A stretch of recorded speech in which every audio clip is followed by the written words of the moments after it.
Suaraku tak bisa berhenti bergema di semesta. Lagu berjudul Kebenaran Akan Terus Hidup ini diciptakan Fajar Merah, anak kedua penyair sekaligus aktivis Wiji Tukul. Pemuda kelahiran 1993 ini masih balita saat sang ayah hilang sekitar tahun 1998 dan belum kembali sampai sekarang. Kenangan singkat atas sosok sang ayah membuatnya kerap merindukan Wiji Tukul. Apa daya, ia hanya bisa melampiaskan kerinduannya lewat lagu, termasuk di lagu Kebenaran Akan Terus Hidup. Teror diancam, ditikam, disingkirkan, tegas hati melangkah. Kritik sosial di lirik lagu Fajar Merah seakan meneruskan keberanian Wiji Tukul yang sangat keras menentang rezim Orde Baru. Wiji yang pada 26 Agustus 2023 ini genap berusia 60 tahun masih berstatus hilang bersama 12 orang lain. Kasus penculikan aktivis ini terjadi menjelang akhir pemerintahan Orde Baru pada 1997 hingga 1998. Lahir dengan nama Wiji Widodo 26 Agustus 1963 di Kampung Sorogenan, Solo. Anak pertama dari 4 bersaudara ini hidup dalam lingkungan tukang becak dan keluarga buruh. Sejak kecil, ia terbiasa menjalani hari di tengah penderitaan, seolah mengikut namanya yang berarti benih yang tumbuh. Jiwanya selalu tergugah menyuarakan perlakuan yang tidak adil. Tak heran jika puisi-puisi yang lahir dari buah pemikirannya tidak dikemas dalam kata-kata bergelimang keindahan. Justru sebaliknya, syair-syair gubahannya lugas menyuarakan perlawanan atas penindasan. Kenyataan sosial yang pelik tak pernah lepas dalam puisi-puisi Wiji Tukul. Orde Baru yang memiliki perhatian besar terhadap pembangunan di Indonesia tak jarang justru mengorbankan rakyat kecil. Dalam puisi Bunga dan Tembok, Wiji Tukul menggambarkan rakyat kecil selayaknya bunga yang tak dikehendaki tumbuh oleh pemerintahnya. Kenyataan sosial lain yang direkam oleh Wiji Tukul adalah tindakan represif yang cenderung ditampilkan pemerintah Orde Baru ketika menghadapi kritik. Tak jarang kekuatan militer digunakan. Moncong senjata, beli gagah, pengkali-peng.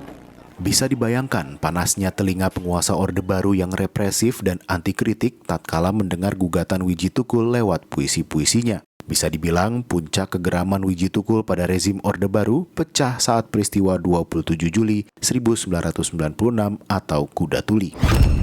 Tudingan kepada aktivis Partai Rakyat Demokratik atau PRD sebagai dalang kuda tuli bagai kisah yang dikubur dalam, namun tetap menyisakan luka bagi demokrasi. Berbagai kepiluan terucap dari aktivis PRD yang lantang bersuara, kemudian dijemput paksa oleh aparat, menjalani interogasi, diadili oleh Kejaksaan Agung, hingga mendekam di jeruji tahanan. Stigma negatif atas komunisme ini menjadi bayang-bayang bagi para aktivis PRD yang kala itu masih berstatus mahasiswa. Tukul adalah salah satu orang yang selalu diberi kesempatan untuk merumuskan slogan.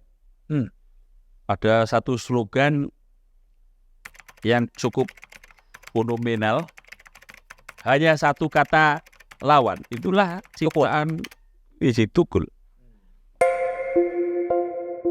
Sejumlah aktivis menjadi target kekerasan oleh rezim, termasuk Wiji Tukul. Ancaman nyata ini membuat Wiji terpaksa berpindah-pindah selama beberapa waktu. Kronologi hilangnya Wiji Tukul pun tak terkuak. Ia terakhir terlihat di Jakarta, yakni di Utan Kayu. Total ada 13 korban yang masih hilang dan belum dikembalikan, termasuk Wiji Tukul. Petrus Haryanto, Sekjen PRD saat itu, bercerita bagaimana akhirnya Wiji Tukul dinyatakan hilang oleh Kontras. Resminya begini. Jadi ketika saya keluar dari penjara, saya bertemu dengan teman-teman di luar. Saya menanyakan kenapa di antara kalian tidak ada Wiji Tukul. Saya bertanya khusus, serius saya bertanya. Jawabnya Wiji Tukul masih bersembunyi.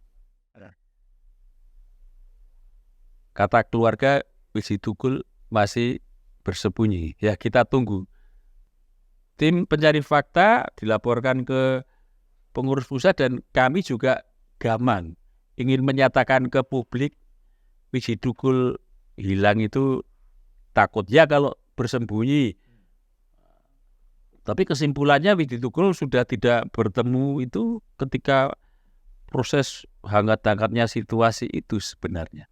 Akhirnya memberanikan diri, kita harus testimoni ke Kontras. Saya datang ke Munarman, Munarman yang sekarang ditahan dengan kasus terorisme, yang dulu pimpinan Kontras. Kami akan hadir, ya hadirlah. Akhirnya kami meminta Sipon, Mbak Sipon datang, dan salah satu korban penculikan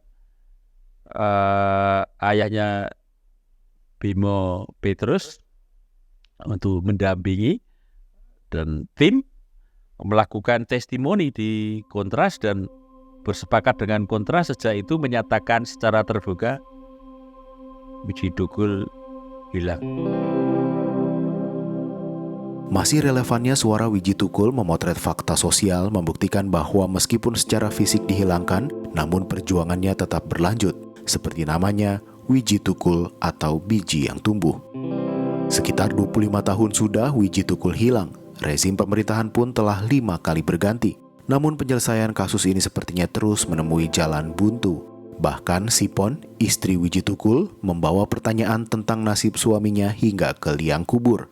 Keseriusan pemerintah menyelesaikan kasus pelanggaran HAM berat seperti ini terus dinanti.